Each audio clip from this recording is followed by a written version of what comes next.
Hey everyone, got back today with Ken, Mr. Biz, and we are going to talk today about how to hire better people faster. So, Ken, you want to go ahead and start it off? Yeah, look, this funny, Jason. This is one of my favorite topics. Even though I'm a self-professed numbers nerd, I love this. I love some of the psychology of it and all that kind of stuff. And I think with my years of experience of hiring hundreds, if not 1,000 plus people in my corporate career, that I've got some interesting. At least I think they're interesting, Jason. Maybe everyone else doesn't, but some interesting perspectives on this. Look, it's I know unemployment, especially with the pandemic, is pretty high right now. But this is typically a problem is finding good people, but more importantly, finding good people, not just anyone, not just a warm body, and finding them faster, streamlining the process and making it a little bit better because, extremely important for all business, but especially in a franchise. Think about a franchise system that's got even just, say 50 franchises. If each one of those has 10 employees, you're talking about 500 people franchise wide. That's a huge undertaking, right? And if you think of it this way, you're only as good as your weakest link, right? As everyone always says. If you are 90% of the time right on your hires, right? And using that 500 person example in a franchise system, that means you have 50 employees that are awful, right?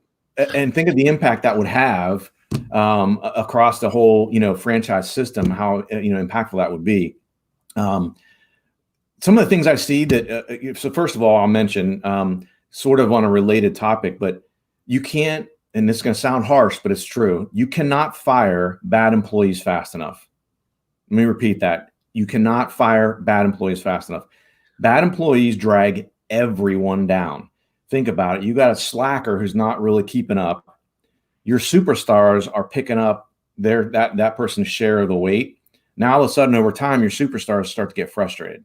Right. And you end up losing. They bring negative energy into the company, right? I mean, like I've seen it spread like wildfire.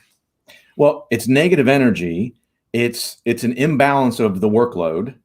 And then, people look at it as, even just the people that aren't superstars, even the people that are just, kind of average or above average, they look at it and say, why isn't the boss doing something about this? Clearly he or she can see so-and-so is not pulling their weight. And the fact that you're not doing anything about it super frustrates everybody. And then think about it this way.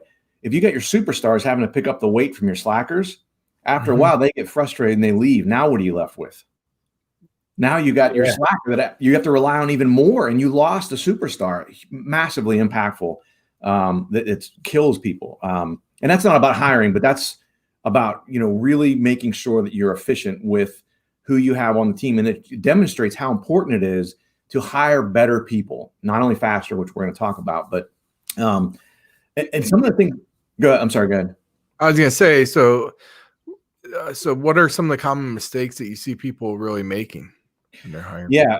So a couple of things that really pop out to me are, and I see it all the time. I saw it in the corporate world as well, is people get fixated a lot of times on the wrong things.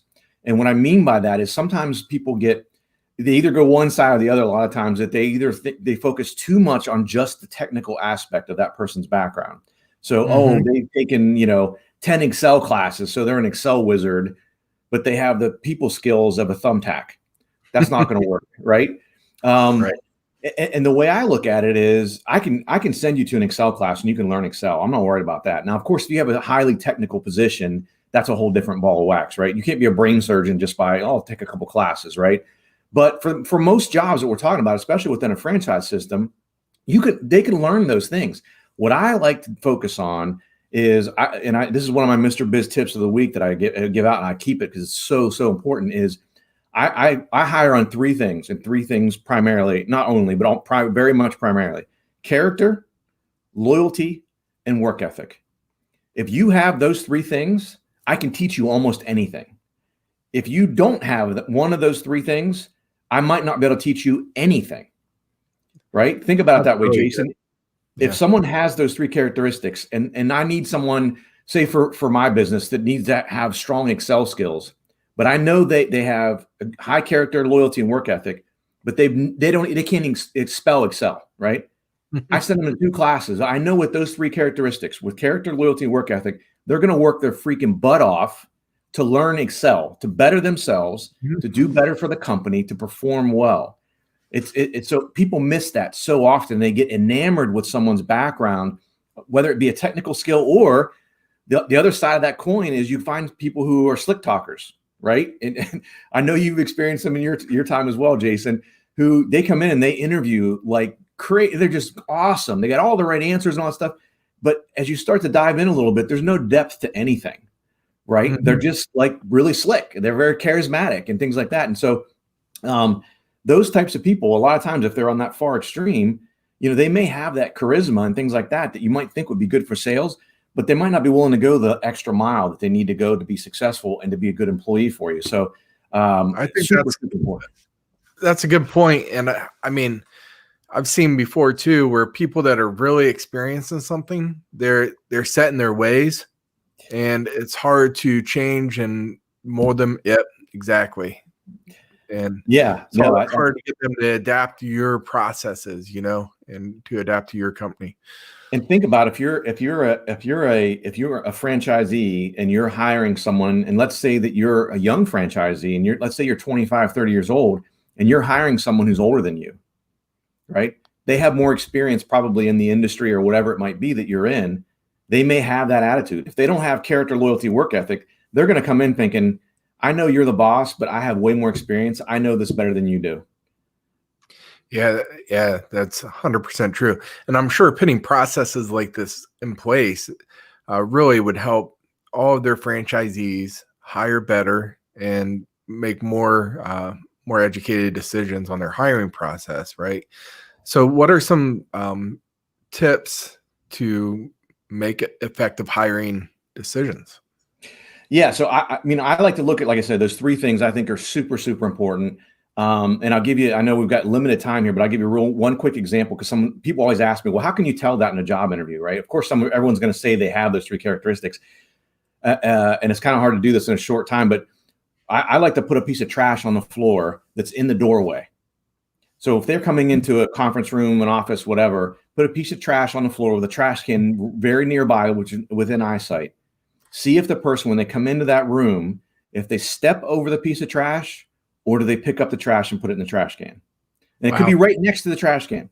And what that'll tell you a lot of things. Now, you don't necessarily make your hiring decision solely based on that, but here's what it is. Right. Think about the person who steps over that piece of trash. Generally speaking, that when they can see the trash can right there, that person is that's not my job person. You hire them and you go, hey, can you do X, Y, and Z? And they go, that's not my job. The person who picks up that trash says, there's a problem. I know that trash should not be on the floor. There's a solution right there, a trash can. I'm going to solve the problem. I'm going to pick it up and put it in a trash can. No one asked me to do it, but I'm going to do it. That's the type of person you want to hire. That's excellent. Yeah, I mean, obviously that's just one tip, right? But it's huge. It's huge. But I know we're running out of time here, but real quick, one easy way to do it, and I know a lot of people do this, but you got to have sort of some blocked time to do interviews, so you get everyone in at once. So say, for example, you have an ad or you put things out and you say, hey, we're doing interviews from 10 a.m. until noon on Saturday. People can show up whenever they want. You have all the people on the interview team there at the same time. And that way at noon, everyone who's on the interview team can sit down right while everyone's fresh in their mind and talk about every single candidate, as opposed to, one interview on Tuesday, one Wednesday morning, spreading it out, completely inefficient. Have a concerted time that you're going to do these things. And that way it makes it so much more efficient. You make better decisions because now you remember someone you just talked to recently. It makes it easy to compare and all that stuff, and sees who's serious, right? Who's willing to make the time to come in during that time to interview. That's really good. I like that. So anything else you want to share before we cut off here? No, like I said, the biggest thing I could say is it's so important. Take the time to find the right people, because it makes a huge impact, especially when you're bringing someone into a veteran team. And the other thing I'll mention real quick is when you're looking for people, think of what your current team is and what skills are important for your business that you're lacking, right? Looking at the whole team as a whole. Maybe there's 5 skills. Maybe you're a little bit weak in one of those skills. Make sure the next person you hire is strong in that one skill. Very good points. Well, we're coming up on the 10-minute mark. Thanks for all your advice this week, Ken. And